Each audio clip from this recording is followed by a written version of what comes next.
Hey guys, welcome back. Today we're going to do a real short video. As we said before, we're now a travel, woodworking, leatherworking, cooking channel. Today I'm going to show you how to make yogurt at home. This is really quick and easy. So the first thing we're going to do is I use half and half instead of milk, just because it makes it a little bit thicker, a little bit creamier. As we're going to pour our half and half into our pot, and we're going to bring it up to temperature. You want it to be about 113 degrees Fahrenheit. I don't know what that equates to in Celsius, but I'll show you an easy way to tell if you don't have a thermometer, although I do use a thermometer.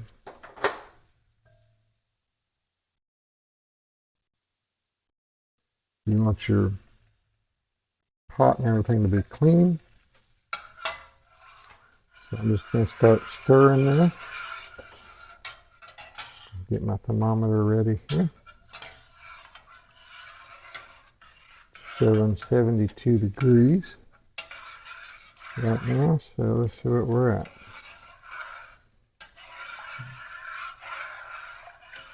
It doesn't take long at all. And while that's starting to warm up, I'm going to turn my oven on to about 200 degrees. Just kind of gently stir your milk for half and half.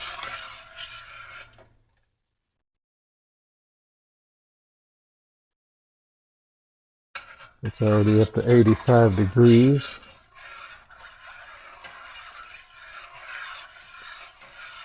Once I get it to about 90-ish, turn the heat off of the burner.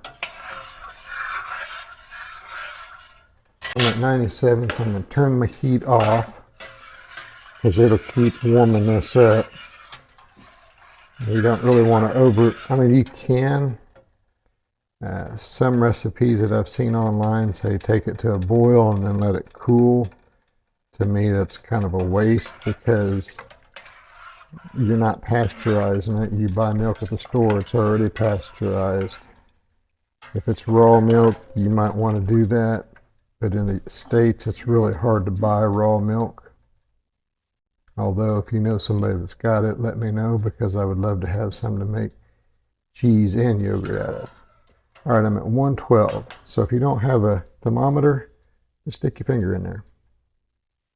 It should feel warm, warmer than body temperature.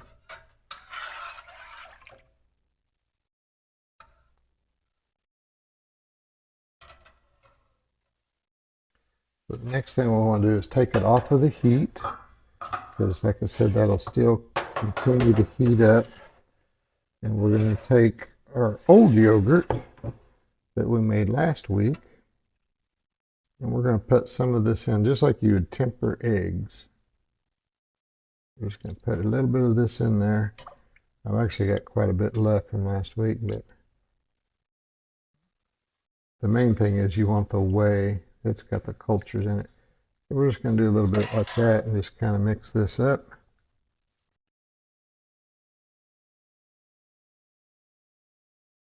And thin it out, and that just kind of wakes up the culture because it's been in the fridge all week. We eat a lot of yogurt. And then we're just going to pour this back in here with it's got all the cultures in it. Well, this is so much better than store-bought because you know what's going into it, and if you want to flavor it or whatever, you can, and you don't have all the sugar. Where at the store you get lots of sugar. You think you're eating healthy, but really you're not. All right, so I'm going to just take and stir this just a little bit. Turn my oven off. You just want it to be fairly warm, a couple hundred degrees, and then just turn it off and leave the light on.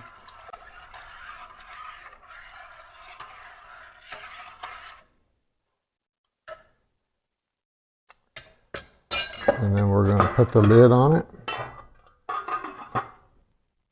And we're going to stick it in the oven. Okay, so I usually put a towel on it and then put the lid on it. That way any condensation will kind of stick in the towel and just helps give you a thicker, creamier yogurt. So stick it in the oven. I put it back right under the light.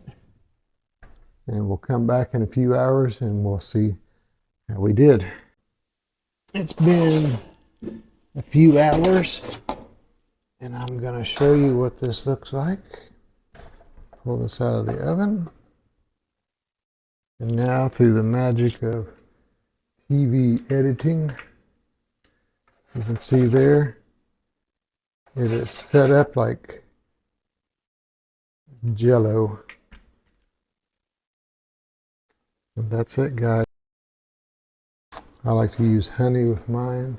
You can put fruit, whatever. It's way healthier, way cheaper, because this is half a gallon of half and half turned into yogurt. And if you want it to be thicker, although this is very thick, there is quite a bit of whey, you can drain this. I watched Rafika, I think that's her name, Rafika's Kitchen.